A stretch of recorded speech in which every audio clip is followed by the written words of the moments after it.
बिस्मिल्लाहिर्रहमानिर्रहीम। तमाम दोस्तों को वेलकम करते हैं अपने चैनल के ऊपर। और आज हम डिस्कस करेंगे,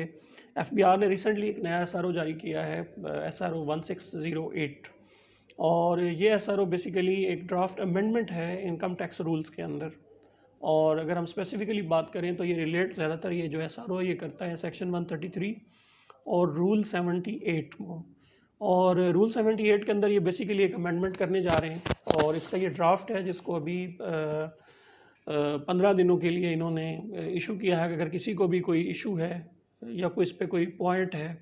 तो वो अपनी आरा जो है वो उससे आगाह कर सकता है एफबीआर को।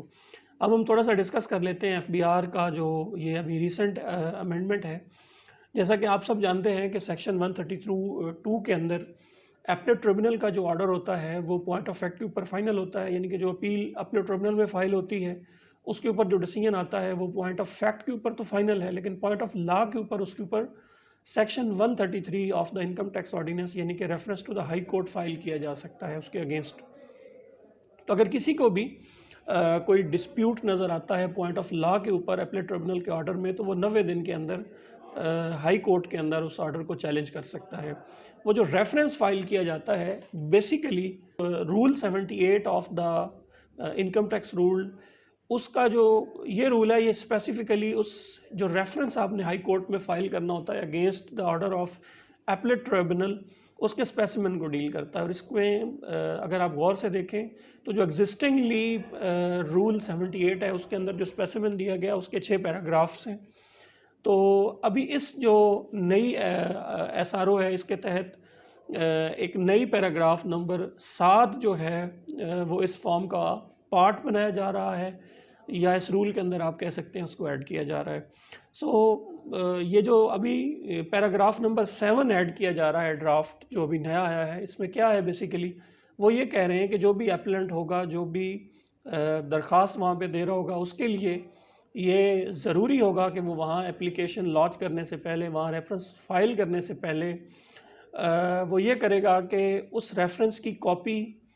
न सिर्फ वो रिस्पोंडेंट को इंटीमेट करेगा बल्कि उसकी कॉपी जो भी है उसे सर्व करेगा, और जिस दिन वो उसको इंटीमेट कर रहा है, सर्व कर रहा है कॉपी, उसकी डेट भी जो है वो नीचे इस रेफरेंस के एंड पे मेंशन करेगा। तो बेसिकली ये जो नई अमेंडमेंट है वो ये है कि आप जो रेफरेंस हाई कोर्ट के अंदर फाइल कर रहे हैं उसकी ना सिर्फ कॉपी से आप रिस्पोंडेंट को बल्कि उसको इंटीमेट भी करेंगे, और जिस दिन ये दोनों काम आप करेंगे वो डेट भी मेंशन करेंगे। तो ये जो नई अमेंडमेंट है, ये जो नया पैराग्राफ नंबर 7 है, इसको ऐड किया जा रहा है अब इस अपील का जो स्पेसिमेन फॉर्म है उसके अंदर, ताकि रिस्पोंडेंट को भी इसका जो आप रेफरेंस फाइल कर रहे हैं हाई कोर्ट के अंदर उससे आगाह किया जा सके। तो चूँकि ये एक नई अमेंडमेंट है, अभी इसका ड्राफ्ट है जिसके ऊपर अभी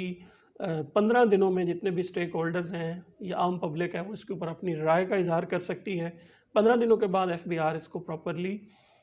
इन रूल्स के अंदर जो है वो इनकॉर्पोरेट कर देगा। तो ये एक मुख्तसर सी अमेंडमेंट थी जो कि अभी ड्राफ्ट है, और चूँकि ये एक वन लाइनर था, एक मुख्तसर सी थी, तो मैंने सोचा क्यों ना इसका थोड़ा सा बैकग्राउंड और ये किस किस सेक्शन और किस किस रूल को जाके इम्पैक्ट करती है उसको हल्का सा एक्सप्लेन कर दिया जाए। मैं उम्मीद करता हूँ इस मुख्तसर सी एक्सप्लेनेशन से आपको इस एसआरओ का जो एक पूरा थीम है वो क्लियर हो गया होगा। आपका और आपके वक्त का बहुत बहुत शुक्रिया।